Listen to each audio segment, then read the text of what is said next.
নমস্কার, spiritual talk by অর্জনের সবাইকে স্বাগতম জানাচ্ছি। ৬টি সত্য যা উপেক্ষা করলে হারাবেন পরিবার, সম্পর্ক এবং নিজের শান্তি।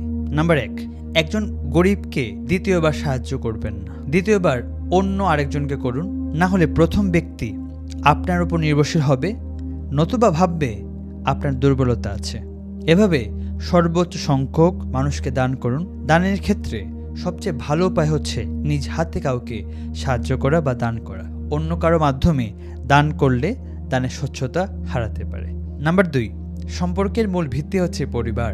সব সময় নিজের পরিবারের মানুষদেরকে অন্যদের সামনে মূল্যায়ন করুন, কারণ আপনি যেভাবে মূল্যায়ন করবেন বাইরের মানুষও ওনাকে সেইভাবে মূল্যায়ন করবে।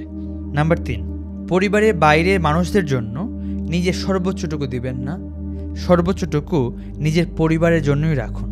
ব্যক্তি স্বার্থেই সামাজিক সম্পর্ক খুবই গুরুত্বপূর্ণ, তবে তা পারিবারিক সম্পর্কের ঊর্ধ্বে নয়।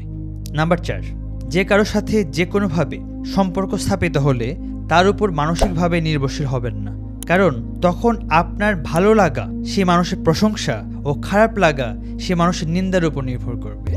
এর থেকে বরং নিজের মনের অভিব্যক্তি নিজের হাতেই রাখুন, কারণ মানুষ আপনার প্রতিষ্ঠাকে সম্মান করে, আপনাকে নয়।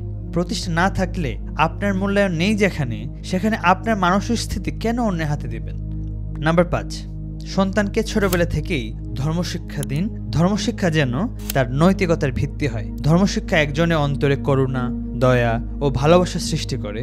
আধ্যাত্মিকতা একজনের মাঝে একাগ্রতা ও ফোকাসের সঞ্চার করে, কারণ বর্তমান সময় যেভাবে সামাজিক যোগাযোগ মাধ্যমের দ্বারা আমাদের অ্যাটেনশন স্প্যানকে 30 সেকেন্ডে নিয়ে আসা হয়েছে, সেখানে নিজের মনের উপর নিয়ন্ত্রণ রেখে যে কোনো কাজে একাগ্রতা নিয়ে আসার অমোঘ অস্ত্র হচ্ছে আধ্যাত্মিকতা তথা ধ্যান ও ধর্মচর্চা। নাম্বার ৬, প্রতিদিন গীতার একটি অধ্যায় পড়ুন। শুধু অর্থ পড়লেই হবে। এভাবে 18 দিনে 18টি অধ্যায় শেষ করুন। দ্বিতীয়বার পড়ার সময় শ্লোক, ব্যাকরণ, শব্দার্থ সহ পড়ুন। তৃতীয়বার তাৎপর্য সহ পড়ুন এবং সবশেষে ভিন্ন আরেকটি তাৎপর্য সহ গীতার ভাষ্য পড়ুন। সবাইকে অসংখ্য ধন্যবাদ মনোযোগ দিয়ে এই 6টি বিষয় শোনার জন্য। আশা করি এই 6টি বিষয় আপনাকে কোনো না কোনো সময় সহযোগিতা করবে। স্পিরিচুয়াল টক বাই অর্জনের সাথেই থাকুন এবং চ্যানেলটি সাবস্ক্রাইব করতে ভুলবেন না। ধন্যবাদ।